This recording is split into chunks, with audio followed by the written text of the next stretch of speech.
तो कह रहे कि दिल्ली का पहला सुल्तान साथियों कौन था, मुझे बताइए। तो दिल्ली का पहला सुल्तान अगर आपसे एग्जाम में पूछे तो कुतुबुद्दीन ऐबक आपको बताना है।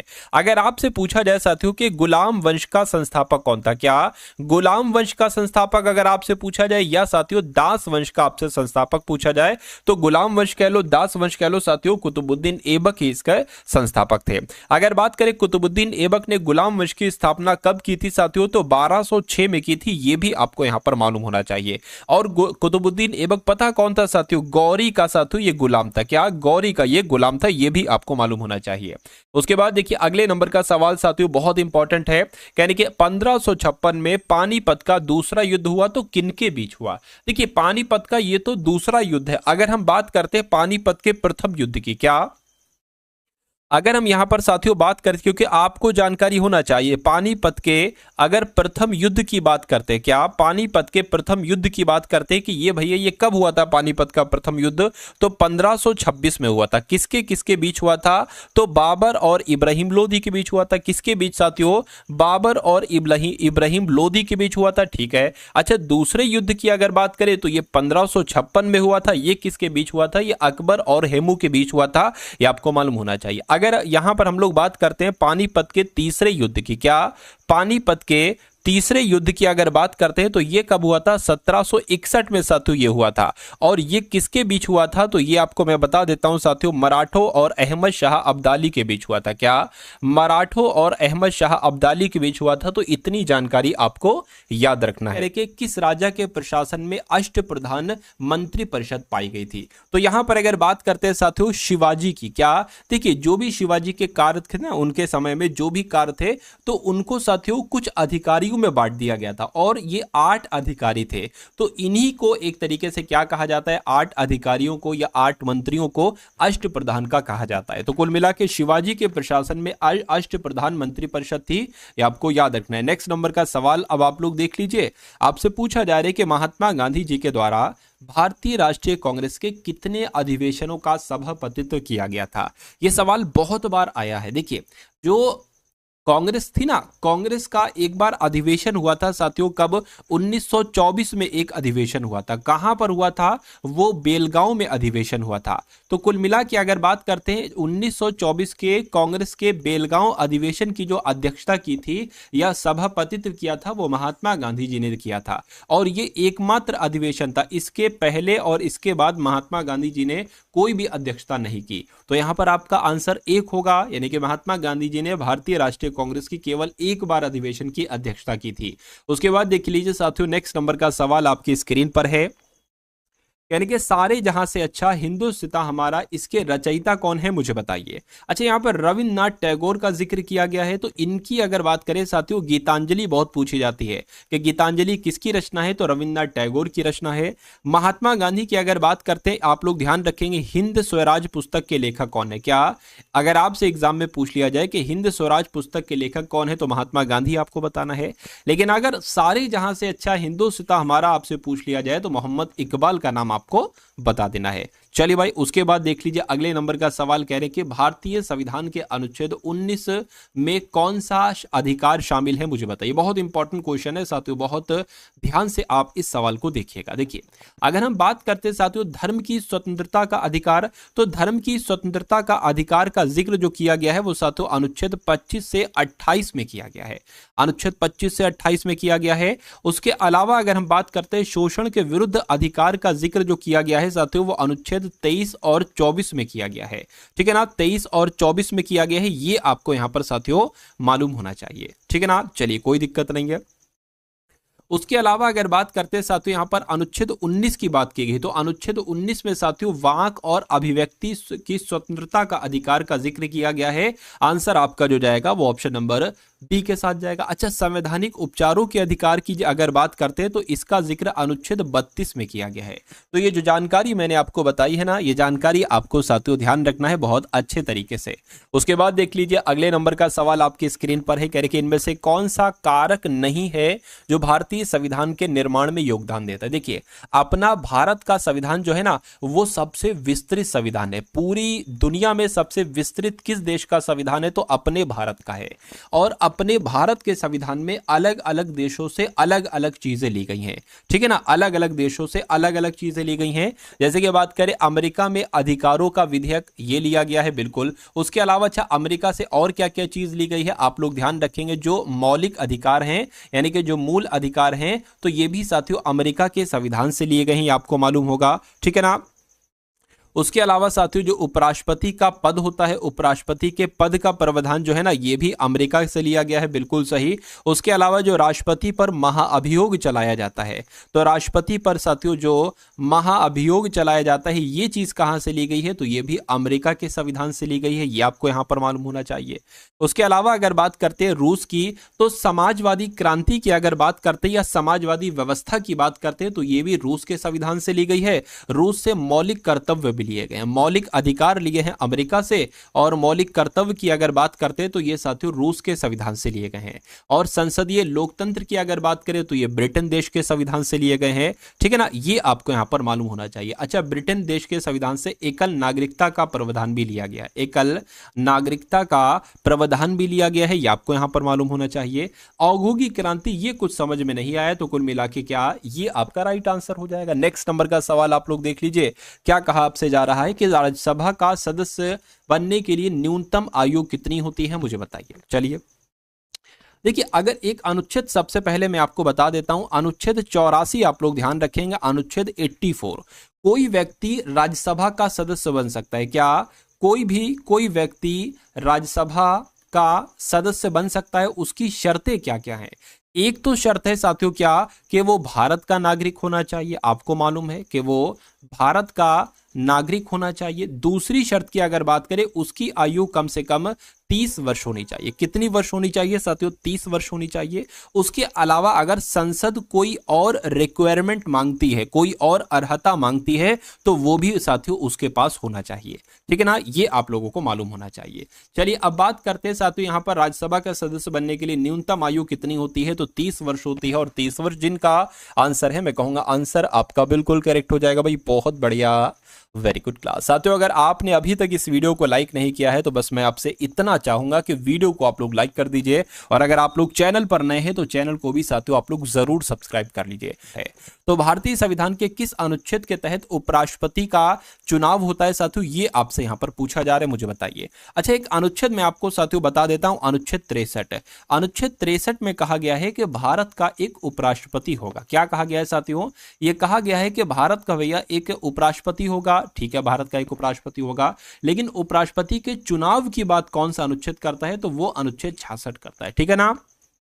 वो अनुच्छेद कौन सा करता है साथियों? वो अनुच्छेद 66 करता है, ये आपको यहां पर मालूम होना चाहिए। और अगर हम उपराष्ट्रपति साहब की बात करते हैं, उपराष्ट्रपति की बात करते हैं साथियों, तो ये राज्यसभा के पदेन सभापति होते हैं। आप सवाल पूछा जाता है कि राज्यसभा के पदेन सभापति कौन होते हैं? क्या पूछा जाता है? राज्यसभा के पदेन सभापति कौन होते हैं? तो उपराष्ट्रपति ही होते हैं, ये भी आपको साथियों मालूम होना चाहिए।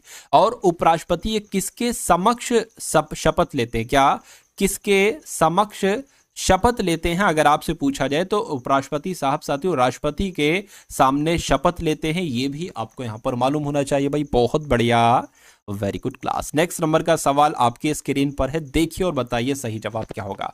साथियों अगर आपको ये वीडियो पसंद आ रही है तो मैं रिक्वेस्ट करूंगा कि एक प्यारे से कमेंट के माध्यम से आप बता दीजिए कि वीडियो आपको कैसी लग रही है। कुछ नहीं तो जय हिंद का नारा तो आप लोग कमेंट में लगा सकते हो। चलिए तो अब बात करते हैं, भारतीय राज्यों में मुद्रा बिल होने के लिए एक बिल को कौन प्रमाणित करता है? तो साथियों कौन प्रमाणित करता है? राज्य विधानसभा के अध्यक्ष प्रमाणित करते हैं, ये आपको यहां पर मालूम होना चाहिए। नेक्स्ट नंबर का सवाल है, कह रहे कि राज्य सरकारों के संवैधानिक प्रमुख कौन होते हैं, मुझे बताइए। चलिए देखिए, सबसे पहले एक अनुच्छेद की यहां पर हम लोग बात कर लेते हैं। वो कौन सा अनुच्छेद है? वो अनुच्छेद है साथियों 155। 155 में क्या कहा गया है कि राज्यपाल की नियुक्ति राष्ट्रपति करेंगे। क्या कहा गया है साथियों?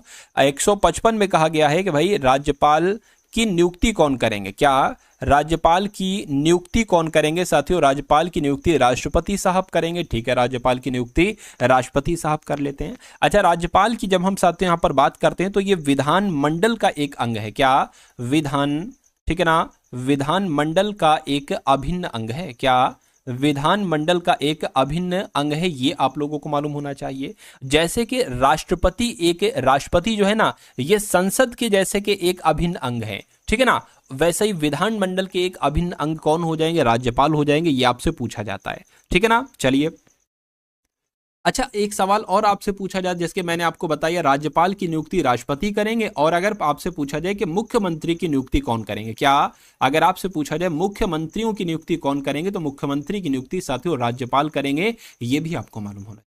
अब बात करते हैं कि राज्य सरकारों का संवैधानिक प्रमुख कौन होता है, तो राज्य सरकारों का संवैधानिक प्रमुख राज्यपाल होता है। कौन होते हैं साथियों? राज्यपाल होते हैं। और अनुच्छेद 155 कहता है कि राज्यपाल की नियुक्ति किसके द्वारा होती है साथियों? राष्ट्रपति के द्वारा होती है, ये आपको यहां पर मालूम होना चाहिए। चलिए भाई, अब उसके बाद देखिए अगला सवाल आपकी स्क्रीन पर है, देखिए इस सवाल को और बता दीजिए कि आपका सही जवाब क्या हो सकता है। यानी कि भारतीय संविधान के अनुच्छेद 166 के अनुसार निम्नलिखित में से किसे सजा माफ करने या सजा में हेर फेर करने की शक्ति प्राप्त होती है साथियों? फटाफट मुझे आप लोग यहां पर बता दीजिए। चलिए देखिए, अगर बात करें, मान लीजिए जैसे कि मान लीजिए एक होते हैं साथियों राज्यपाल, ठीक है, और एक होते हैं राष्ट्रपति। राष्ट्रपति अगर किसी को मृत्यु दंड दिया गया है तो उस मृत्यु दंड को भी क्या साथियों माफ कर सकते हैं, लेकिन राज्यपाल के पास ये शक्ति नहीं होती है। राज्यपाल के पास इतनी शक्ति होती है कि वो सजा माफ कर सकते हैं या सजा में थोड़ी बहुत हेर फेर कर सकते हैं, ठीक है ना। तो पूरी सजा नहीं माफ कर सकते हैं। तो कुल मिला के विभिन्न राज्यों के राज्यपाल यहां पर आपका राइट आंसर हो जाएगा, और अनुच्छेद 161 ये राज्यपाल से ही संबंधित है, ठीक है ना। तो ये आपको साथियों क्या करना है, ये आपको साथियों यहां पर मालूम होना चाहिए। चलिए अब उसके बाद देखिए अगले नंबर का सवाल आपकी स्क्रीन पर कह रहे कि भारत में किस राज्य ने सबसे पहले पंचायती राज की शुरुआत की थी, मुझे बताइए। चलिए देखिए, अगर बात करते हैं साथियों यहां पर राजस्थान की, तो मैं कहूंगा राजस्थान आपका सही जवाब हो जाए, क्योंकि राजस्थान ने सबसे पहले पंचायती राज की शुरुआत की थी, ये आपको मालूम होना चाहिए, ठीक है ना। और इसकी शुरुआत कब की गई थी, तो आपको यह भी मालूम होना चाहिए 2 अक्टूबर 1959 को साथियों किसके द्वारा की गई थी, की कहां पर की थी? राजस्थान के नागौर जिले में की गई थी। कहां पर? राजस्थान के नागौर जिले में की गई थी, और साथियों पंडित जवाहरलाल नेहरू के द्वारा की गई थी, ठीक है ना। पंडित जवाहरलाल नेहरू के द्वारा की गई थी साथियों, ये भी आपको मालूम होना चाहिए। अगला सवाल देखिए आपकी स्क्रीन पर करके, पंचायतों को संवैधानिक दर्जा किस अनुच्छेद के तहत दिया जाता है? तो पंचायतों को संवैधानिक दर्जा की अगर बात करते हैं साथियों, तो अनुच्छेद 243 के तहत दिया जाता है, ये आपको यहां पर मालूम होना चाहिए। नेक्स्ट नंबर का सवाल देखिए, भारतीय संविधान का कौन सा अनुच्छेद कानून के समक्ष समानता प्रदान करता है, मुझे बताइए। तो कानून के समक्ष समानता यानी कि कानून सबके लिए बराबर, ऐसा नहीं है कोई बड़ा आदमी है, कोई अमीर है तो उसके लिए कानून अलग है, और कोई गरीब आदमी है तो उसके लिए कानून अलग है।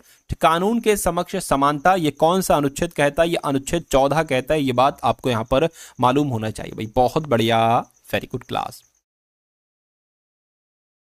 चलिए उसके बाद देखिए नेक्स्ट नंबर का सवाल है, कहा जा रहा है कि भारतीय संविधान की दी गई निम्न किस अनुसूची में दल बदल विरोधी कानून संबंधी प्रावधान सम्मिलित हैं? तो किसकी बात चल रही है? अगर मैं बात करता हूं साथियों 10वीं अनुसूची की, तो 10वीं अनुसूची की जब हम साथियों बात करते हैं, इस अनुसूची में दल बदल विरोधी कानून संबंधी प्रावधान सम्मिलित है। ये सवाल आपसे एग्जाम में पूछा जा सकता है। उसके बाद देखिए कह रहे कि भारतीय संविधान के अनुच्छेद 5 से लेकर 11 में निम्नलिखित में से किस पहलू से संबंधित, यानी कि इसमें आखिर क्या है, ये आपको कुल मिला के बताना है। बताइए देखिए अनुच्छेद, देखिए अगर हम बात करते हैं भाग 1 की, तो भाग 1 में अनुच्छेद 1 से लेकर अनुच्छेद तकरीबन 4 आ जाता है। लेकिन जब हम बात करते हैं साथियों भाग 2 की, तो भाग 2 में अनुच्छेद 5 से लेकर 11 आ जाता है। और इसमें किस बात की जिक्र किया गया है? भारत की नागरिकता से संबंधित साथियों इसमें प्रावधान है। अनुच्छेद 5 से लेकर 11 में भारत की नागरिकता से संबंधित प्रावधान है। और भारत में कैसी नागरिकता का प्रावधान है? तो भारत में एकल नागरिकता का प्रावधान है। कैसी नागरिकता साथियों? एकल नागरिकता का प्रावधान है, ये भी आपको मालूम होना चाहिए। और ये नागरिकता कहां से ली गई है? तो ये ब्रिटेन देश के संविधान से ली गई है, ये भी आपको मालूम होना चाहिए। कहां से साथियों? ब्रिटेन देश के संविधान से ली गई है। चलिए अच्छा एक अधिनियम था वो भी मैं आपको बता देता हूं। देखिए भारतीय नागरिकता अधिनियम, क्या आप लोग याद रखेंगे? आपसे एक सवाल पूछा जाता है कि भारतीय नागरिकता अधिनियम, क्या साथियों? भारतीय नागरिकता अधिनियम कब पारित किया गया? भारतीय नागरिकता अधिनियम कब पारित किया गया? तो 1955 में पारित किया गया। और किसके द्वारा साथियों? संसद के द्वारा पारित किया गया 1955 में, ये आपको मालूम होना चाहिए। अगले नंबर का सवाल आपकी स्क्रीन पर है, बहुत इंपॉर्टेंट है, कह रहे कर्क रेखा से होकर नहीं गुजरती है, यानी कि कर्क रेखा कहां से होकर नहीं गुजरती है, ये कुल मिला के आपसे पूछा जा रहा है साथियों, मुझे बताइए। चलिए देखिए, कर्क रेखा जो है ना, ये भारत के मध्य से, लगभग भारत के मध्य से होकर गुजरती है। क्या? भारत के मध्य से होकर गुजरती है कर्क रेखा। तो कुल मिला के आपको ये बताना है कि भाई मान लीजिए ये भारत है, तो ये यहां से एक कर्क रेखा होकर गुजर रही है, तो इसमें कौन कौन से राज्य आते हैं, कौन कौन से राज्य आते हैं, ये सबसे पहले मैं आपको बतला देता हूं साथियों। देखिए 8 राज्यों से होकर गुजरती है कर्क रेखा, 8 राज्यों से होकर गुजरती है कर्क रेखा। उन 8 राज्यों के नाम आपको मालूम होना चाहिए, क्योंकि यहां से एक सवाल बनता ही बनता है। तो गुजरात हो गया, उसके अलावा साथियों राजस्थान हो गया, उसके अलावा साथियों मध्य प्रदेश हो गया, उसके अलावा अगर बात करते हैं यहां पर छत्तीसगढ़ हो गया, छत्तीसगढ़ से कर्क रेखा होकर गुजरती है। उसके अलावा साथियों झारखंड हो गया, ठीक है, झारखंड से कर्क रेखा होकर गुजरती है। पश्चिम बंगाल हो गया, पश्चिम बंगाल से भी कर्क रेखा होकर गुजरती है। त्रिपुरा हो गया, क्या? त्रिपुरा हो गया, और साथियों मिजोरम हो गया। त्रिपुरा हो गया और मिजोरम हो गया, 1 2 3 4 5 6 7 8, यानी कि 8 हो गए। तो देखिए राजस्थान मैंने यहां पर लिखा है, छत्तीसगढ़ मैंने लिखा है, मैंने यहां पर साथियों एक तरीके से त्रिपुरा भी लिखा है, लेकिन ओडिशा नहीं लिखा है, यानी कि कर्क रेखा ओडिशा राज्य से होकर नहीं गुजरती है, नहीं गुजरती है। तो यही आपका बिल्कुल करेक्ट आंसर हो जाएगा भाई, बहुत बढ़िया, वेरी गुड क्लास। विश्व को कितने प्रमुख काल क्षेत्रों या टाइम जोन्स में विभाजित किया है, ये आपको यहां पर बताना है। तो ये तो साथियों 24 आपका यहां पर राइट आंसर हो जाएगा, यानी कि विश्व को कितने प्रमुख काल क्षेत्रों में विभाजित किया है, तो 24 टाइम जोन्स में विभाजित किया गया है। क्वेश्चन बहुत इंपॉर्टेंट था आप सभी के लिए। चलिए साथियों, अब उसके बाद देख लीजिए अगले नंबर का सवाल आपकी स्क्रीन पर है। कहा जा रहा है कि किस तारीख को पृथ्वी की स्थिति सूर्य के सबसे पास होती है, तो ऐसी वो कौन सी तारीख होती है, ये कुल मिला के आपको बतलाना है। चलिए चलिए देखिए, यहां पर अगर हम लोग साथियों बात करते हैं 4 जुलाई की, तो 4 जुलाई को पृथ्वी सूर्य से सबसे अधिक दूरी पर होती है, यानी कि जो पृथ्वी होती है साथियों, वो सूर्य से, क्या? पृथ्वी जो होती है वो सूर्य से सबसे अधिक दूरी पर होती है। क्या? सबसे अधिक दूरी पर जो होती है, यानी कि अगर आपसे पूछा जाए कि पृथ्वी और सूर्य सबसे अधिक दूरी पर जो होते हैं वो कब होते हैं, वो साथियों 4 जुलाई को होते हैं। और इस दिन को क्या कहा जाता है? इस दिन को साथियों अपसौर कहा जाता है। क्या कहा जाता है? अपसौर कहा जाता है। ये आपको साथियों यहां पर मालूम होना चाहिए। लेकिन अगर आपसे साथियों सवाल में ये पूछ लिया जाए कि सबसे, यानी कि सूर्य और पृथ्वी के, क्या साथियों, सूर्य और पृथ्वी के बीच सबसे कम दूरी कब होती है? क्या? अगर आपसे कम दूरी पूछ लिया जाए तो कम दूरी को क्या कहा जाता है साथियों? उपसौर कहा जाता है। यानी कि उपसौर अगर पूछा जाए तो 3 जनवरी बताना है, अपसौर अगर पूछा जाए तो 4 जनवरी आपको बताना, 4 जुलाई आपको बताना है। ये 2 बातें, 3 जनवरी और 4 जुलाई, ये 2 बातें आपको यहां पर मालूम होना चाहिए, ठीक है ना। अच्छा, 1-2 सवाल और आपसे पूछा जाता है। आपसे पूछा जाता है कि मैं यहां पर आपको बता देता हूं कि सूर्य कर्क रेखा पर लंबवत चमकता है कब? सूर्य, अगर आपसे पूछा जाए सूर्य कर्क रेखा पर, क्या सूर्य कर्क रेखा पर लंबवत कब चमकता है? क्या साथियों, लंबवत कब चमकता है? तो इसकी भी एक डेट मैं आपको बता देता हूं साथियों, 21 जून को चमकता है। क्या? 21 जून को चमकता है। लेकिन अगर आपसे साथियों ये पूछ लिया जाए कि सूर्य मकर रेखा पर लंबवत कब चमकता है, क्या पूछा जाए? सूर्य मकर रेखा पर, क्या साथियों, सूर्य मकर रेखा पर लंबवत कब चमकता है? तो ये साथियों आपको 22 दिसंबर बता देना है। क्या बता देना? 22 दिसंबर आपको बता देना है। तो इतनी जानकारी आपको साथियों मालूम होना चाहिए भाई, बहुत बढ़िया, वेरी गुड क्लास। निम्नलिखित में से कौन सा देश विश्व में गेहूं का सबसे बड़ा उत्पादक देश है? तो यहां पर आपका जवाब क्या होगा साथियों? चीन आपका यहां पर बिल्कुल सही जवाब हो जाएगा। अगला सवाल देखिए, कह रहे कि माउंट एवरेस्ट पर प्रथम बार चढ़ाई किस वर्ष की गई थी? देखिए यहां से साथियों कई सारे सवाल बनते हैं। अगर आपसे यह पूछा जाए कि माउंट एवरेस्ट पर पहली बार चढ़ने कौन चढ़े थे, तो साथियों कौन चढ़े थे, यहां पर आपको 2 नाम याद रखना है। एक तो साथियों आपको नाम ध्यान रखना है शेरपा तेंजिंग का, क्या? शेरपा तेंजिंग का। और उसके अलावा साथियों आपको दूसरा नाम ध्यान रखना है एडमंड हिलेरी का। क्या साथियों? आपको दूसरा नाम ध्यान रखना है एडमंड हिलेरी का नाम ध्यान रखना है। और अगर बात करें साथियों माउंट एवरेस्ट पर जो प्रथम बार चढ़ाई की थी वो शेरपा और तेंजिंग के द्वारा की गई थी, लेकिन कब की गई थी? तो 1953 में की गई थी। ये आपको यहां पर मालूम होना चाहिए, ठीक है ना, 1953 में ये चले थे।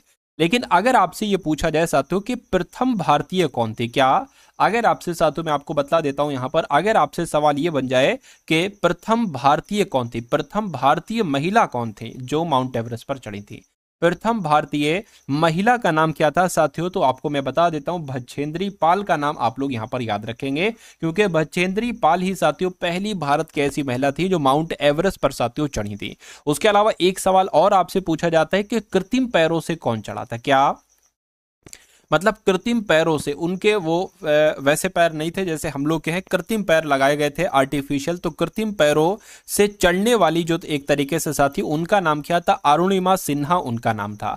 तो ये दो नाम आप लोग जरूर ध्यान रखेंगे, एक तो बछेंद्री पाल का और अरुणिमा सिन्हा का। और माउंट एवरेस्ट पर जो प्रथम चढ़ाई की थी वो शेरपा तेंजिंग और एडमंड हिलेरी ने की थी, कब की थी, तो 1953 में की थी, ये बात आपको यहां पर मालूम होना चाहिए। अंतर्राष्ट्रीय चावल अनुसंधान संस्थान कहां पर स्थित है, तो ये तो साथियों मनीला में स्थित है। क्या मनीला की राजधानी क्या है साथियों, मनीला की राजधानी एक तरीके यानी कि सॉरी फिलीपींस की राजधानी क्या है, फिलीपींस की राजधानी है मनीला। क्या फिलीपींस की राजधानी मनीला में ही अंतर्राष्ट्रीय चावल अनुसंधान संस्थान है, ये आपको यहां पर मालूम होना चाहिए।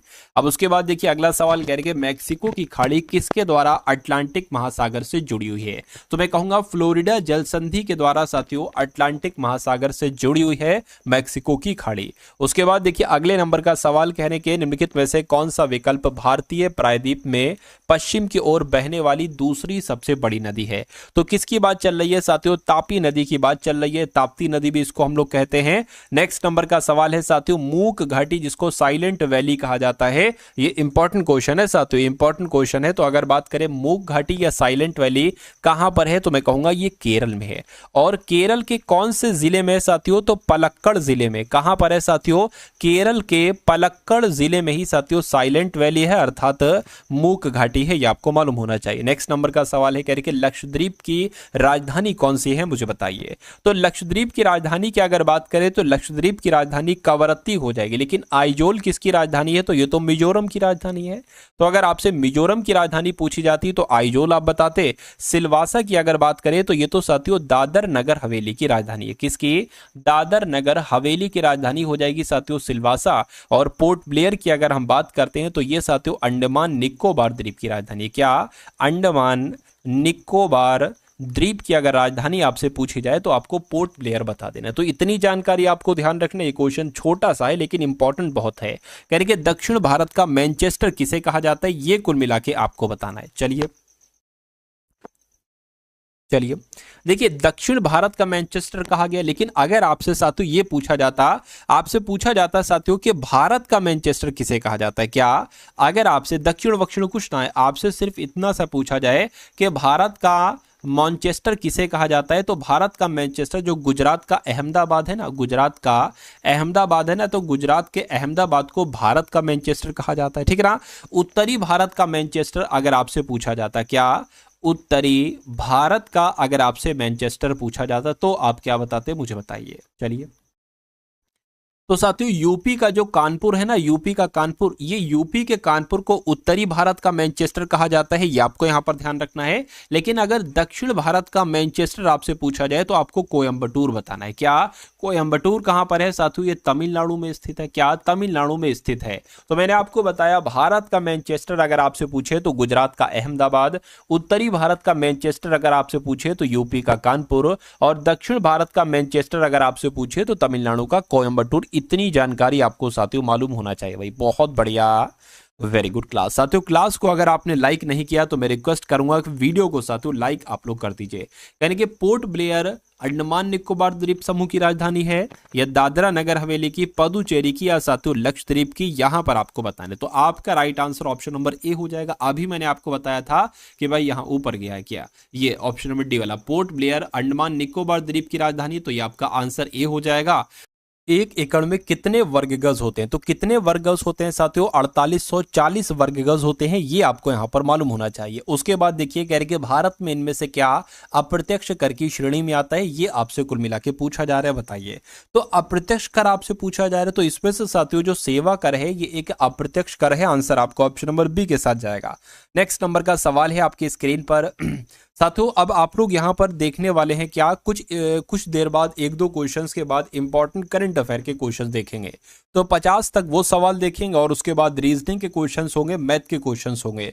तो पेपर को आपको क्रैक करना है तो साथियों इस पूरी वीडियो को एंड तक देखिएगा, क्योंकि इस पूरी वीडियो में आपकी ऐसी तैयारी करवाई जाएगी, मेरा मानना है कि आपके बहुत सारे कॉन्सेप्ट आपको देखने को मिलेंगे आपकी रियल शिफ्ट में। ठीक है, तो बस देखते देखते जाइए साथियों आप लोग करके। जन्म दर से क्या अभिप्राय है, यानी कि जन्म दर की अगर बात करें तो किसी एक वर्ष में जन्मे कुल बच्चों की संख्या को जन्म दर कहते हैं।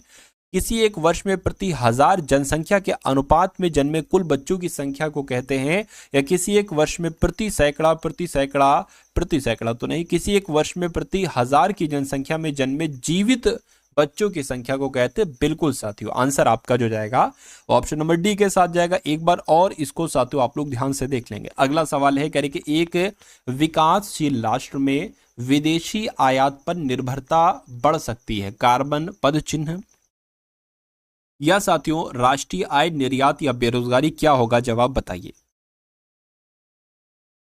देखिए, जो एक विकासशील राष्ट्र है, विकासशील राष्ट्र क्या होता है, जो विकास कर रहा होता है, और विकसित राष्ट्र वो होता है जो विकास ऑलरेडी कर चुका होता है। तो एक विकासशील देश में विदेशी आयात पर निर्भरता बेरोजगारी बढ़ाती है, ठीक है ना, तो बेरोजगारी बढ़ाती है, तो आंसर आपका ऑप्शन नंबर डी हो जाएगा। उसके बाद देखिए अगला सवाल है, कह रहे कि समाजवादी पेंशन योजना से किस वर्ग के लोगों को लाभ मिलता है बताइए। क्या सामान्य वर्ग के गरीब लोगों को लाभ मिलता है? बिल्कुल। अनुसूचित जाति, अनुसूचित जनजाति तथा अन्य पिछड़े वर्ग के गरीब परिवारों को बिल्कुल लाभ मिलता है। अल्पसंख्यक समुदाय के गरीब परिवारों को भी लाभ मिलता है। आंसर आपका जो जाएगा वो ऑप्शन नंबर डी के साथ जाएगा। ध्वनि तरंग की कौन सी विशेषता इसके तारत्व को तय करती है? तो मैं कहूंगा साथियों आवृत्ति यहां पर आपका सही जवाब हो जाएगा, यानी कि ध्वनि तरंग की जो आवृत्ति है, ये विशेषता है, ये इसके तारत्व को ही तय करती है। उसके बाद देखिए कह रहे कि दो व्यक्तियों के वार्तालाप में आवाज का डेसिबल का स्तर साथियों क्या होता है बताइए। तो 30 डेसिबल होता है, यानी कि जब दो व्यक्ति आपस में बातचीत कर रहे हैं तो 30 डेसिबल की लगभग ध्वनि होती है। लेकिन अगर किसी भी चीज की, मान लीजिए ट्रैफिक की या किसी भी चीज की 80 डेसिबल ध्वनि पहुंच जाती है तो वो साथियों फिर असहनीय हो जाती है, फिर उससे दिक्कत लगने लगती है, मन करता है कि उसको स्टॉप कर दिया जाए, उसको बंद कर दिया जाए या वहां से हट जाया जाए। चलिए अब उसके बाद देखिए साथियों, अब यहां से तकरीबन 50 सवालों तक आप करंट अफेयर के इंपॉर्टेंट क्वेश्चंस देखेंगे। तो अब करंट अफेयर अगर आपको मजबूत करना है तो इन सभी सवालों को भी देखिए। कहने के किसे 2024 के लिए आईसीसी महिला T20 cricketer of the year चुना गया? तो किसको चुना गया है साथियों? स्मृति मंधाना को चुना गया है। ये क्वेश्चन बहुत इंपॉर्टेंट है। उसके बाद देखिए कह रहे कि एलेक्जेंडर लुकाशेंको ने कहां के राष्ट्रपति का चुनाव जीता है? तो ये साथियों बेलारूस के राष्ट्रपति बने हैं। बेलारूस के राष्ट्रपति कौन बने हैं? तो एलेक्जेंडर लुकाशेंको ही बने हैं। उसके बाद देखिए आईडीबीआई बैंक के एमडी और सीईओ कौन बने हैं, ये आपको यहां पर बताना है। तो मैं कहूंगा साथियों राकेश शर्मा की अगर हम बात करते हैं, राकेश शर्मा यही तो आईडीबीआई के एमडी और सीईओ बने हैं, ये आपको यहां पर मालूम होना चाहिए। अच्छा, यहां पर एक और चीज मैं आपको बता देता हूं। अगर आपसे पूछ लिया जाए दिल्ली हाई कोर्ट के मुख्य न्यायाधीश कौन बने, अभी हाल फिलहाल में साथियों दिल्ली हाई कोर्ट के मुख्य न्यायाधीश की अगर बात करें तो देवेंद्र कुमार नाम आप लोग ध्यान रखेंगे। क्या देवेंद्र कुमार ही दिल्ली हाई कोर्ट के मुख्य न्यायाधीश बने हैं, ये आपको यहां पर मालूम होना चाहिए, ठीक है ना। नेक्स्ट नंबर का सवाल आप लोग देख लीजिए, कह रहे कि किसने महिला एकल ऑस्ट्रेलिया ओपन खिताब जीता है? तो मेडिसन कीज इनका नाम है, और मेडिसन कीज ने ही एकल ऑस्ट्रेलिया ओपन, महिला एकल ऑस्ट्रेलिया ओपन का खिताब जीता है।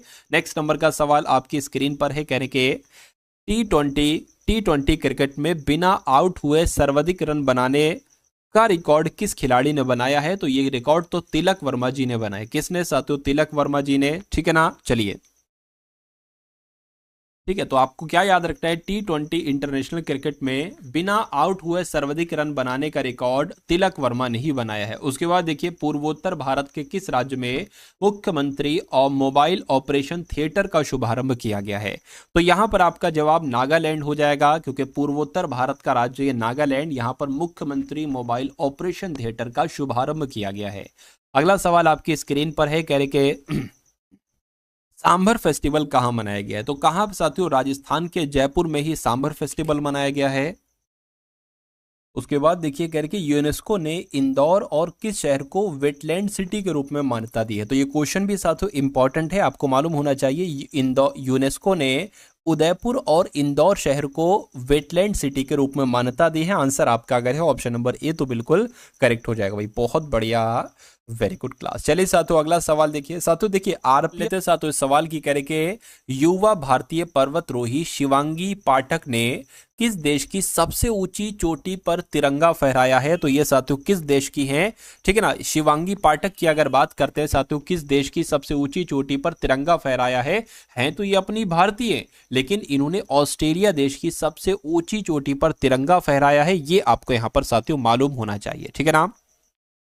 और उस चोटी का साथियों नाम क्या है, कोसियस जको। क्या नाम है साथियों, कोसियस जको, माउंट कोसियस जको, जो कि ऑस्ट्रेलिया में है। इस चोटी पर शिवांगी पाठक ने साथियों तिरंगे को फहराया है। उसके बाद देखिए किसे ईसीआई मीडिया पुरस्कार से सम्मानित किया गया है। तो मैं कहूंगा दूरदर्शन को ही ईसीआई मीडिया पुरस्कार से सम्मानित किया गया है। अगला देखिए जारी नीति आयोग के प्रथम वित्तीय स्वस्थ सूचकांक में कौन शीर्ष पर रहा है। तो कौन शीर्ष पर रहा है साथियों, ओडिशा शीर्ष पर रहा है। उसके बाद देखिए गणतंत्र दिवस परेड 2025 की थीम क्या थी। तो गणतंत्र दिवस परेड 2025 की थीम साथियों स्वर्णिम भारत विरासत और विकास थी, ये भी आपको मालूम होना चाहिए। और किस राज्य सरकार ने एरोस्पेस और रक्षा नीति को मंजूरी दी है।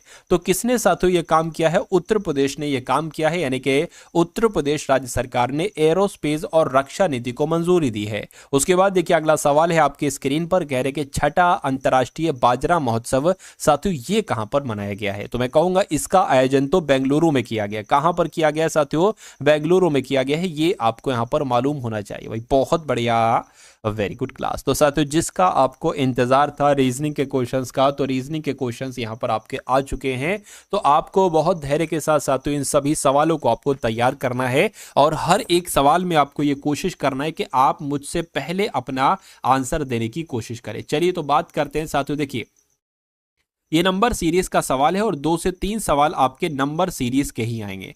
तो यहां पर अगर बात करें 7 है, 16 है, 41 है, उसके बाद क्या नंबर आएगा ये आपको बताना है। और उसके बाद 171 आना चाहिए और उसके बाद साथियों 292 ही यहां पर आना चाहिए। देखिए अब 7 से 16 हुआ है तो मैं कहूंगा यहां पर कितना बढ़ाया गया है, 7 से 16 हुआ है तो मैं कहूंगा 3 और 6 यानी कि 9 बढ़ाया गया है।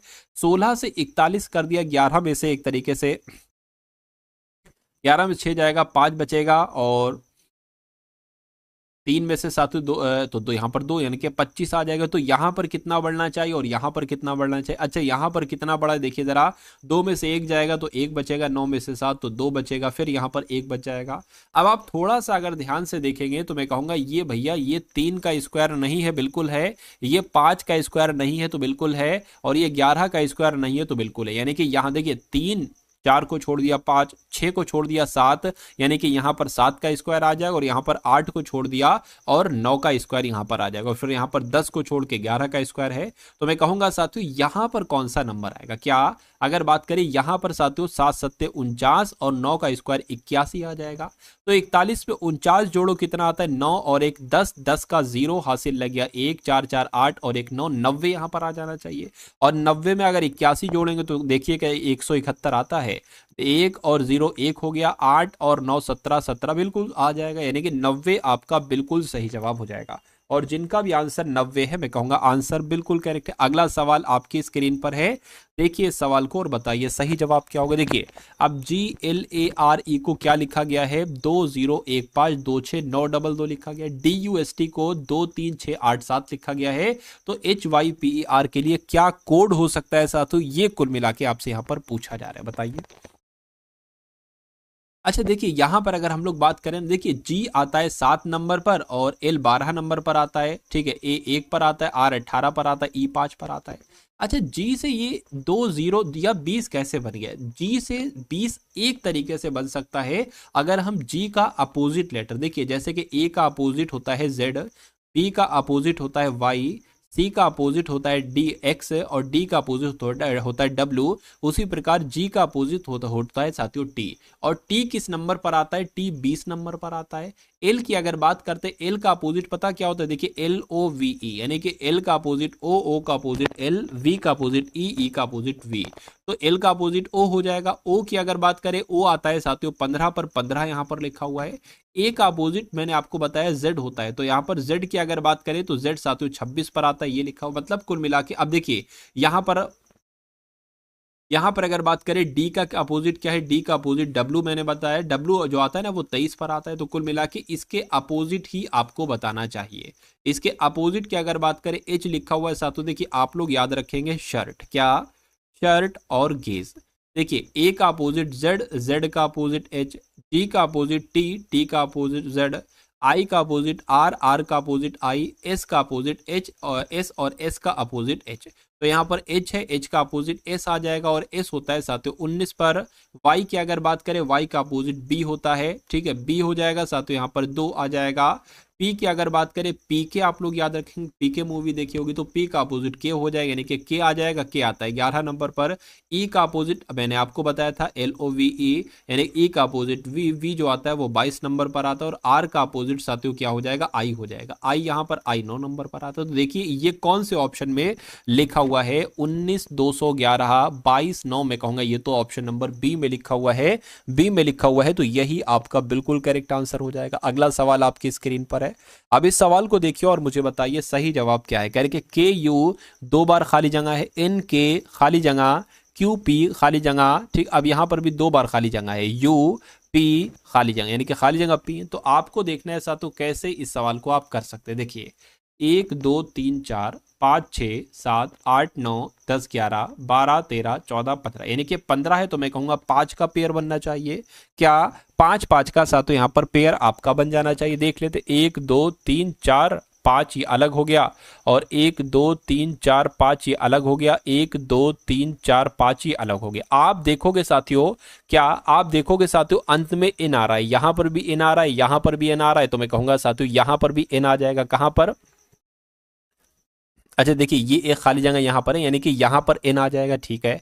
आप देखो साथियों शुरू में के आ रहा है, के यहां पर भी, के यहां पर भी, तो के यहां पर भी आ जाएगा। आप देखोगे के यू है, तो के यू यहां पर भी हो गया, और के यू यहां पर भी हो जाएगा। अब पूरा आपको मिल चुका है के यू क्यू पी एन, तो के यू, ठीक है, के यू हो गया, तो यहां पर क्यू और पी और एन आ जाएगा, के यू क्यू पी एन, के यू क्यू पी एन आ गया। अब आपको देखना है कि आपने अपने पेन से क्या क्या लिखा है। आपने क्यू पी लिखा है, आपने क्यू पी लिखा है, आपने यू लिखा है, आपने एनके लिखा है, एनके लिखा है आपने, और क्यू लिखा है।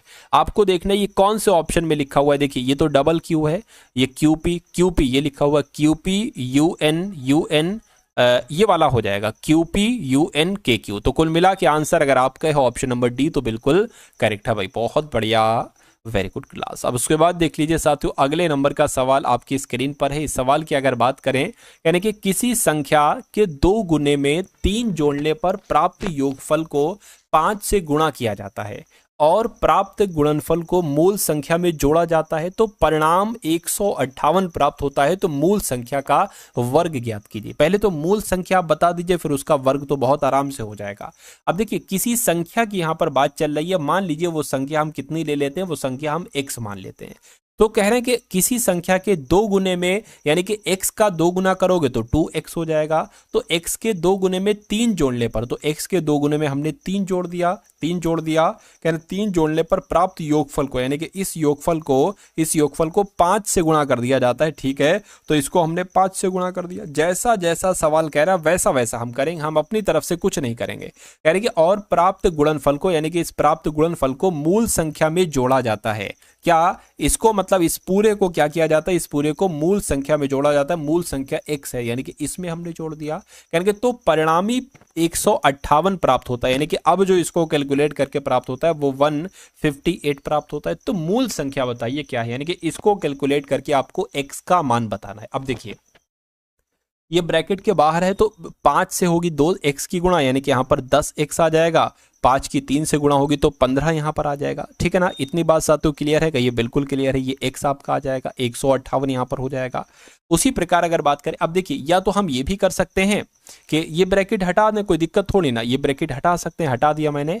अब यहाँ पर देखिए ये भी 10x है, ये x है, तो ये 11x हो जाएगा। 11x प्लस 15 आपका हो गया बराबर सा तो 158 हो गया। अब देखिए यहाँ पर अगर बात करें 15 इसमें से घटेगा तो कितना बचेगा, यानी कि 11x बराबर कितना हो जाएगा, 143 हो जाएगा। 1 से 15 जब इसमें से घटाओगे तो x बराबर कितना हो गया, 143।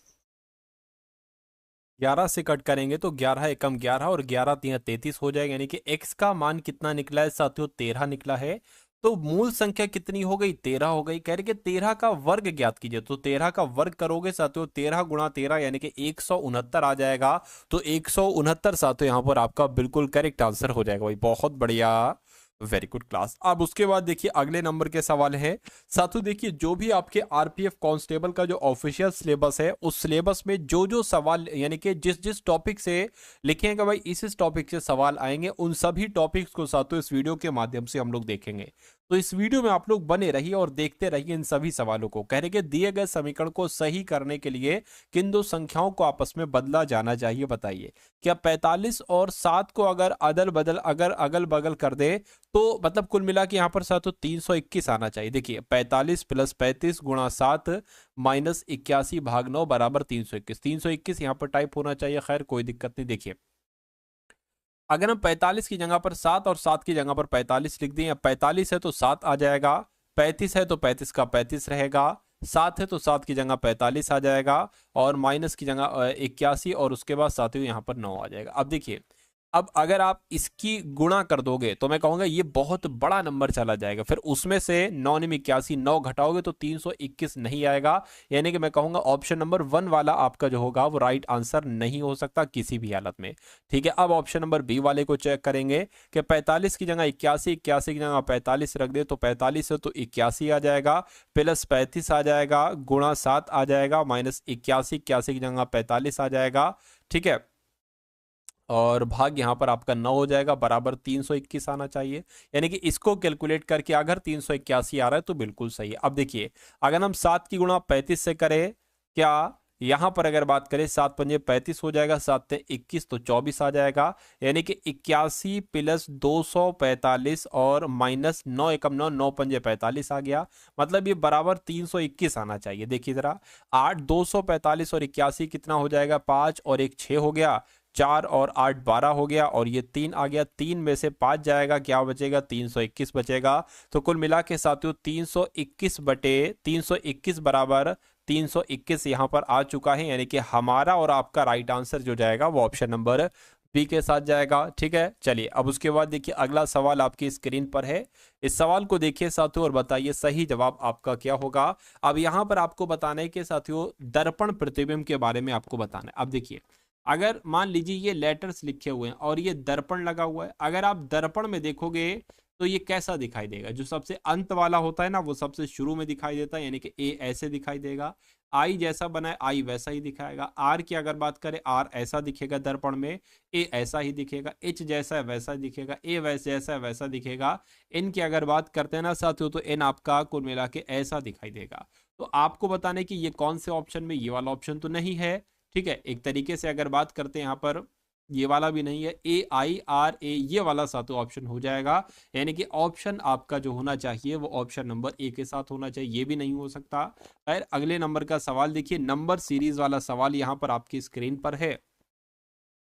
कहा जा रहा है साथियों, आपसे पूछा जा रहा है कि पहले 7 है, उसके बाद 5 है, फिर उसके बाद 7 है, उसके बाद 14 है, उसके बाद 16 है, और फिर साथियों 32 है। उसके बाद अगला नंबर यहाँ पर क्या आ सकता है, ये कुल मिला के आपको यहाँ पर बता रहे। देखिए 57 से ये कितना, सॉरी 5 से 7 हुआ है, 7 से 14 हुआ है, 14 से 16 हुआ है। तो अगर देखिए ये हो रहा है डबल, मतलब यहाँ पर 2 की गुणा हो रही है, यहाँ पर भी 2 की गुणा हो रही है, लेकिन यहाँ पर 2 प्लस हो रहा है, और यहाँ पर भी 2 प्लस हो रहा है, मतलब पहले 2 प्लस फिर 2 गुणा, फिर 2 प्लस फिर 2 गुणा, तो यहाँ पर साथियों 2 प्लस हो जाएगा, यानी कि यहाँ पर 34 आ जाएगा। कोई 34 ऑप्शन में है, बिल्कुल साथियों 34 ऑप्शन में है, ऑप्शन नंबर डी वाले में है। अब उसके बाद देख लीजिए अगले नंबर का साथियों सवाल है। अब यहाँ पर देखिए क्या कहा जा रहा है, कह रहे कि ए बी का पति है। मतलब इस सवाल में साथियों जैसे जो जो कहा जाता है ना वैसे आपको मानना होता है। तो ए बी का पति है तो मान लीजिए ए जो है ना, ए मान लेते हैं साथियों यहाँ पर, ए जो है ये आपका बी का पति हो जाएगा, यानी कि ये पति हो जाएगा तो पुरुष हो जाएगा, पुरुष के लिए प्लस और महिला के लिए माइनस लगा देंगे। यानी कि बी की सास सी है। बी की सास कौन है साथियों? सी है। यानी कि बी की सास अगर सी है तो मैं कहूंगा ये माँ है। किसकी माँ है? ए की माँ होगी। ठीक है, कोई दिक्कत नहीं है। यानी कि ए के पिता डी हैं। ए के पिता कौन हो जाएंगे? ए के पिता डी हो जाएंगे। यानी कि ए के पिता होगा डी और ए की माता हो गई सी। यानी कि ये दोनों आपस में पति पत्नी हैं। ये दोनों भी आपस में पति पत्नी हैं। ये माता जी हैं और ये उनके पति हैं, यानी कि ये ए के पति हैं तो प्लस लगा दिया। उसके बाद कहने के डी की माँ ई है, यानी कि इनकी भी माँ है। ए के पिता की माँ कौन है? ए के पिता की माँ ई हो जाएंगी। ए डी की माँ कौन हो जाएंगी? डी की माँ ई हो जाएंगी। ये बात क्लियर है? ठीक है। उसके बाद कह रहे कि जी के सी और जी की माँ एफ है, तो सी और जी, देखिए सी ये हो गया। ठीक है, सी और जी की माँ, सी और जी की माँ कौन हो जाएंगी? सी और जी की माँ यहाँ पर एफ हो जाएंगी। ठीक है, सी और जी की माँ एफ हो गई। यानी कि डी के पिता हैं एच। डी के पिता कौन है? डी के पिता एच हैं। यानी कि ये तो डी की माता है, तो डी के पिता एच हो गए, यानी कि ये हस्बैंड हो गए, ये वाइफ हो गई उनकी। ठीक है, ये बात क्लियर है? ठीक है। कह रहे कि एच क्या कहेगा ई को, यानी कि ई के साथ एच का क्या संबंध, यानी कि एच क्या कहेगा ई को, तो एच क्या कहेगा भाई साहब ई को? एच क्या कहेगा ई को? अच्छा, ई के साथ एच का क्या संबंध है? ई के साथ एच का क्या संबंध है? तो ये तो साथियों पति पत्नी है। क्या पति पत्नी है? तो पति यहां पर आपका बिल्कुल सही जवाब हो जाएगा। ठीक है, तो समझ गए साथियों, ये थोड़ा सा अच्छे लेवल का क्वेश्चन था। ठीक है, आपको बेहतर तरीके से समझ में आ चुका होगा। अब उसके बाद देख लीजिए नेक्स्ट नंबर का सवाल है। कह रहे कि 6 दोस्त हैं P Q R S T U एक वृत्ताकार मेज के परिता केंद्र की ओर मुंह करके बैठे। तो 1 2 3 4 5 और 1 6 सभी का मुख केंद्र की तरफ है। क्या क्या कहा जा रहा है इसको अब आपको देखना है और मेरे से आंसर पहले बताना है आपको। यानी कि पी एस के दाईं ओर दूसरे स्थान पर है, क्यू टी के बाईं ओर बगल में बैठा है, पी जो है ना ये आर और यू के बीच में है, एस आर के बाईं ओर बिल्कुल बगल में है, पी और एस के बीच में कौन बैठा है? अब देखिए आपको क्या कोई कॉमन मिल रहा है? अगर आप इसको लोगे, पी एस के दाईं ओर दूसरे स्थान पर है, तो एस के दाईं ओर दूसरे स्थान पर पी है, तो एस को कहीं पर भी आप बना लो। मान लीजिए यहां पर आपने बना लिया, तो एस के दाईं ओर दूसरे स्थान पर पी है, यानी कि पी यहां पर बैठ जाएगा। उसके बाद कहेंगे टी के बाईं ओर बिल्कुल बगल में क्यू है। अब इसको नहीं लिखेंगे, क्या पता आप कहां पर लिखे इसको। देखिए पी जो है ना, पी ये आर और यू के बीच में, यानी कि पी जो है ना ये आर और यू के बीच में है। तो आर और यू के बीच में हो ये भी सकता था, आर यहां पर होगा और यू यहां पर होगा, ये भी हो सकता था, लेकिन हम इसको एक बार चेक करके देख रहे हैं। ठीक है, कहने के साथ ही उसके बाद कहने के आर के बाईं ओर बगल में बैठा है एस। आर के बाईं ओर बगल में बैठा है एस। अगर हम इस आर को यहां पर ना बैठाल कर यहां पर बैठालते तो फिर देखिए दिक्कत हो जाती। आर के बाईं ओर बगल में बैठा है एस, फिर एस नहीं बैठा होता, फिर आर के बाईं ओर बगल में बैठा होता पी।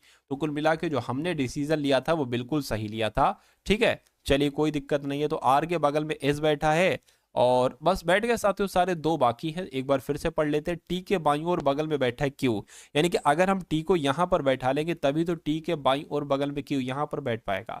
तो 6 लोग थे, 6 को बैठा दिया। कह रहे कि पी और एस के बीच में कौन है? तो साथियों पी और एस के बीच में कौन है? आर है। तो आर क्या होगा? आर आपका यहां पर बिल्कुल करेक्ट आंसर हो जाएगा भाई, बहुत बढ़िया, वेरी गुड क्लास। अब उसके बाद देखिए अगले नंबर का सवाल है, करके कुत्ता का भौंकने से जो संबंध है पक्षी का उसी प्रकार से किससे संबंध होगा?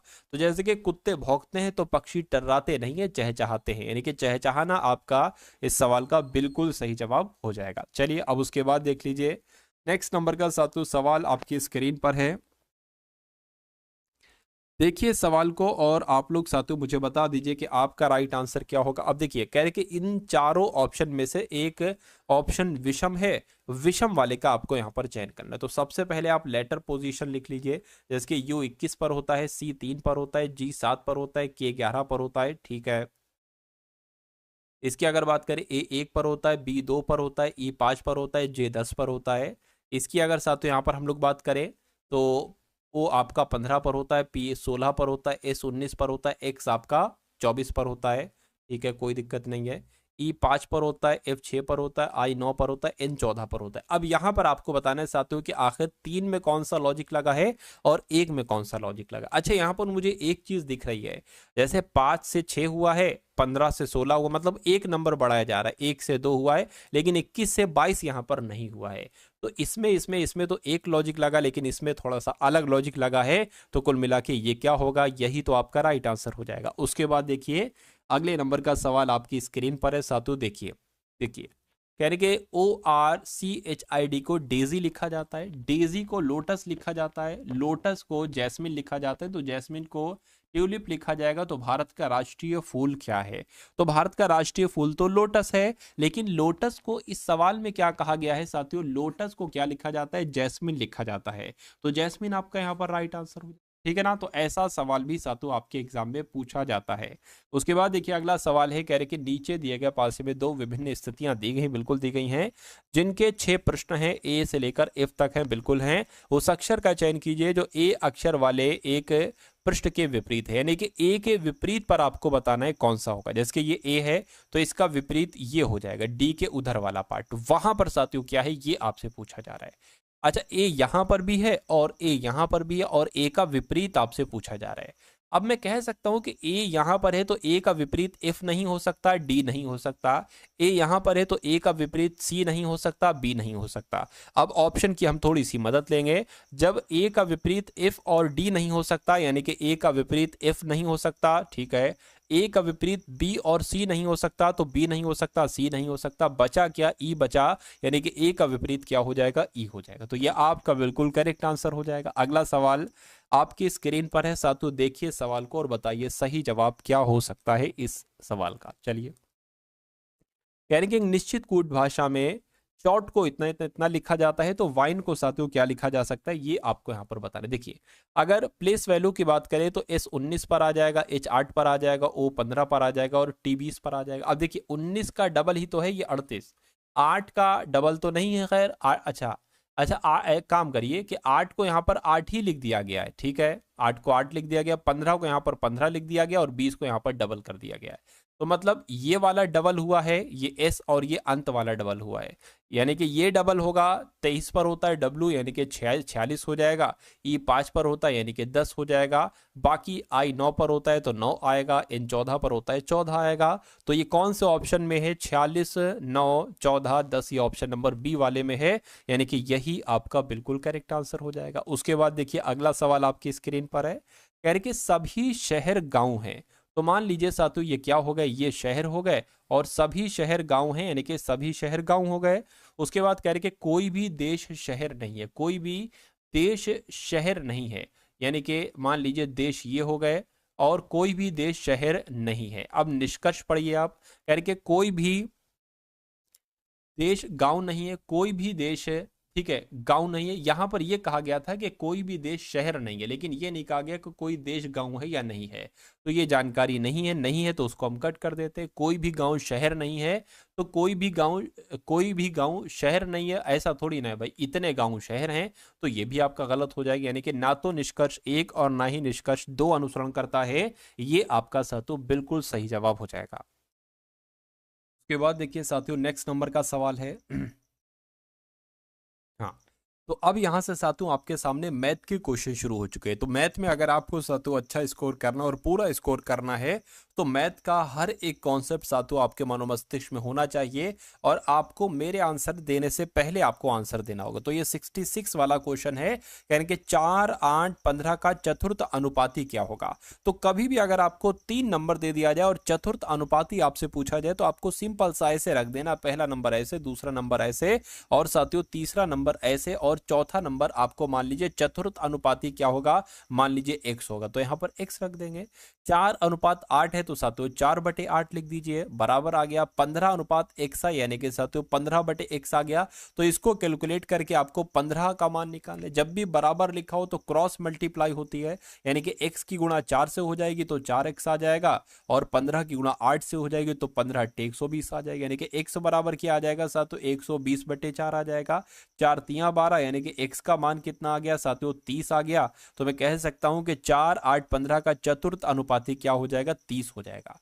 उस शंकु का आयतन ज्ञात कीजिए जिसके आधार की त्रिज्या 18 सेंटीमीटर है और ऊंचाई 35 सेंटीमीटर। तो साथियों सबसे पहले आपको मालूम होना चाहिए शंकु के आयतन का सूत्र क्या होता है। क्या शंकु के आयतन का साथियों सूत्र अगर मैं आपको बता दूं, अगर आप उसको समझ गए, याद कर लिया, तो मैं कहूंगा ये सवाल आपके लिए बहुत आसान हो जाएगा। 1/3 पाई आर स्क्वायर एच। अब शंकु के आयतन का सूत्र 1/3 पाई की अगर बात करें तो वैल्यू 22/7 होती है। और आर कितना है, आर 18 सेंटीमीटर, तो 18 गुणा 18 यहां पर आ जाएगा। और एच कितना है, ऊंचाई कितनी है साथियों, 35 है। तो इसको कट कर लो एक बार। 3 से अगर कट करेंगे 3 छंग 18, ठीक है। 7 से कट करेंगे 7 पंजे 35 हो जाएगा, ठीक है। अब देखिए यहां पर आपके पास क्या क्या बचा, शंकु का आयतन आपके पास 22 बचा, आपके पास 18 बचा, ठीक है। आपके पास 6 पंजे 30 बचा। अब आपको इसको कैलकुलेट कर लेना है और आपका आंसर आपके सामने आ जाएगा। 18 दूना 36, 18 3 54 हो जाएगा। यानी कि 540 की गुणा आपको 22 से कराना है, बस आपका यही आंसर हो जाएगा। देखिए जरा 54 की गुणा साथियों 22 से करा लीजिए। 4 दूना 8, 5 दूना 10, और यहां पर भी यही आ जाएगा। 8 आ गया, 8 आ गया, 1 और 1 आ गया, 0 लगा लीजिए। यानी कि 11,880 कहां पर लिखा हुआ है, ऑप्शन नंबर 11,880। तो ऑप्शन नंबर सी में लिखा हुआ है, डी में थोड़ी, वो तो 10,880 है। उसके बाद देखिए साथियों नेक्स्ट नंबर का सवाल है आपकी स्क्रीन पर। इस सवाल को देखिए और बताइए सही जवाब क्या होगा। करके 25 प्रक्षेपणों का औसत कितना है, 50 है। तो 25 प्रक्षेपणों का औसत 50 है। और यदि शुरुआती 13 प्रक्षेपण का, यानी कि कुल मिला के 25 प्रक्षेपण है, जिसमें से जो 13 शुरू के प्रक्षेपण है इनका औसत 40 है, और अंतिम जो 13 है ना उनका साथियों औसत 58 है। तो कह रहे कि 13वें का प्रेक्षण कितना है, मतलब 13वां का प्रेक्षण कितना होगा आपसे कहा जा रहा है। अब पहली लाइन में यहां पर कहा गया है कि 25 प्रक्षेपणों का औसत 50 है, तो 25 प्रक्षेपणों का औसत 50 यहां पर हो गया। अगर मैं आपसे पूछूं 25 प्रक्षेपणों का कुल मिला के योग कितना होगा, तो 25 की गुणा 50 से कर लीजिए। 25 पंजे 125 हो जाएगा, 0 लगा लीजिए। यानी कि 25 प्रक्षेपणों का कुल मिला के योग 1250 आ जाएगा। अब उसके बाद कह रहे हैं कि 13 प्रक्षेपणों का, इसमें से शुरू के 13 प्रक्षेपणों का औसत कितना है, 40 है। अगर मैं आपसे कहूं कि शुरू के 13 प्रक्षेपणों का योग कितना हो जाएगा, तो 13 की गुणा 40 से कर लो। 13 चक्कू 52 हो गए, यानी कि कुल मिला के 552 इनका योगफल आ जाएगा। और अंतिम 13 की अगर बात करें, अंतिम 13 प्रक्षेपणों का औसत 58 है। तो यहां पर अगर आपसे कहूं कि अंतिम 13 का योग कितना होगा, तो 58 की गुणा सातों आपको 13 से कर लेनी है। तो 8 3 24 हो गया, ठीक है। और 3 पंजे 15, और आपका 2 17 हो गया, और यहाँ पर 58 आ जाएगा। 4 आ गया, 5 आ गया, और यहाँ पर साथियों मतलब 7 8 15 आ गया, और यहाँ पर 700 यहाँ पर 54 हो जाएगा, 754 हो गया। तो अब पता आपको क्या करना है, देखिए ये आपके ये 25 प्रक्षेपणों का कुल योग है, ये 13 का प्लस ये 13 का, ये 26 का कुल मिला के हो जाएगा। तो इसका टोटल, इसको और इसको जोड़कर इसको घटा दो, आपको 13वां प्रक्षेपण मालूम पड़ जाएगा। तो पहले तो 520 754 जोड़ो, कितना होता है 520 754 कितना होता है 4 7 और ये आपका 12, यानी कि 1274 में से आपको 1250 घटाना है। तो कितना साथियों बच जाएगा, 24 ही तो बच जाएगा, ठीक है। 24 बच जाएगा, तो 24 कौन से ऑप्शन में है, तो ऑप्शन नंबर डी वाले में है। अब उसके बाद देखिए नेक्स्ट नंबर का सवाल है आपकी स्क्रीन पर। कहा जा रहा है कि एक साड़ी का अंकित मूल्य 1800 है। कितना है साथियों, एक साड़ी का अंकित मूल्य 1800 है, और कपड़े की दुकान से 10% और 20% की दो छूटें मिलती हैं। तो अब साड़ी का मूल्य कितना हो जाएगा, ये आपको बताना है। देखिए 1800 रुपए की साड़ी है, 10% छूट पर दी जाती है, यानी कि इसको 90% में बेचा जाता है। उसके बाद 20% की छूट दी जाती है, यानी कि इसको 80% में बेचा जाता है। तो अब ये साड़ी कितने रुपए की हो जाएगी। देखिए इन 2 जीरो से ये 2 जीरो कैंसिल हो गए, इन 2 जीरो से ये 2 जीरो कैंसिल हो गए, 9 8 72 हो जाएगी, यानी कि 72 की गुणा आपको 18 से करना है, यही आपका आंसर हो जाएगा।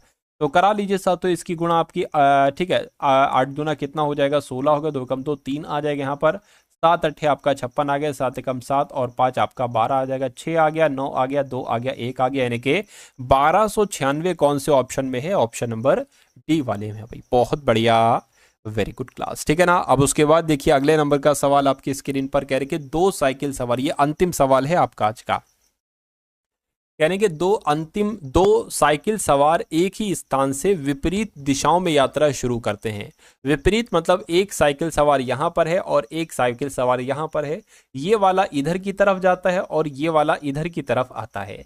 तभी तो हो पाएगा। विपरीत दिशाओं में यात्रा करते हैं, करें कि एक उत्तर की ओर 14 किलोमीटर की चाल से जाता है, तो इसको ऐसे भी कर सकते हैं साथियों। ठीक है, हमने इसको ऐसे कर लिया, या तो इसको ऐसे कर लीजिए, एक ही बात है। यानी कि एक साइकिल सवार यहां पर है और एक यहां पर, एक उत्तर की तरफ जाता है और फिर दूसरा दक्षिण की तरफ आएगा। ये जो उत्तर की तरफ जाता है इसकी चाल 14 किलोमीटर प्रति घंटा है, और दूसरा दक्षिण की ओर जाता है, ठीक है, इसकी चाल कितनी है, 24 किलोमीटर प्रति घंटा है। ठीक है, उन्हें एक दूसरे से 47.5 किलोमीटर की दूरी होने पर कितना समय लगेगा। तो कुल मिला के समय आपसे पूछा जा रहा है, और आपको पता है कि समय बराबर क्या होता है, दूरी बटे चाल होता है। समय बराबर क्या होता है, दूरी बटे चाल होता है। समय यहाँ पर कितना दे रखा है, सॉरी, दूरी यहाँ पर कितनी दे रखी है, 37.5 किलोमीटर की दूरी दे रखी है, और चाल कितनी हो जाएगी। देखिए, कभी भी अगर ऐसे आ रहा है, एक दोनों ऐसे करके आ रहे हैं, तो जो चाल होती है साथियों वो जुड़ जाती है, यानी कि 24 + 14 आपकी जुड़ जाएगी, तो 8 और 3 38 चाल हो जाएगी, यानी कि चाल 38 आपकी आ जाएगी। इस पॉइंट को हटाएंगे साथियों और जीरो यहाँ पर नीचे बढ़ा लेंगे। अब आप इसको कट कर लीजिए समय निकालने के लिए। 5 से कट करें साथियों, 5 × 3 = 45, 5 × 5 = 25, 5 × 7 = 35 और 5 × 6 आपका 30 हो जाएगा। ठीक है, सही करा कुछ।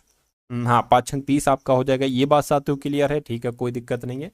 अब इसको साथियों किससे कट करें, देखिए जरा, 475 ये हो गया, ये आपका 38 हो गया। ठीक है, इसको अगर देखिए, मुझे लग रहा है कोई मिस्टेक है, देख लेते। 5 × 7 = 35 हो गया, 3 जाएगा 30 हो गया, 5 × 6 = 30 हो गया, सही है ये। 5 नीम आपका 45 हो गया, 5 × 5 = 25 हो गया। ठीक है, अब इसको साथियों किससे कट करें, ये कुल मिला के आप लोग बताइए। देखिए, 2 से नहीं कट कर सकते, 3 से कट नहीं कर सकते, 4 से कट नहीं कर सकते, 5 से नहीं, 6 से अगर कट नहीं कर सकते, 7 से भी, 8 से भी नहीं।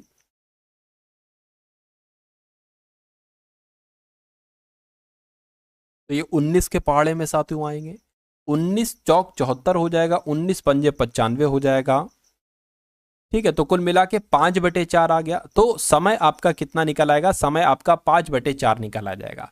लेकिन ये तो ऐसे है साथियों, तो इसको ऐसे कैसे कर सकते हैं साथियों, मैं आपको बता देता हूँ। देखिए, नीचे 4 है तो 4 आ जाएगा, 4 एकम, ये 5 है, 4 एकम 4 बचा, कितना, 1 बचा। तो एक सही 1/4 घंटा निकलेगा। तो एक सही 1/4 घंटा कहाँ पर लिखा हुआ है, एक सही 1/4 घंटा तो साथियों कहीं पर नहीं लिखा हुआ है। तो कुल मिला के आंसर आपका जो आएगा वो ऐसे ही आएगा, एक सही 1/4 घंटे ऐसे करके।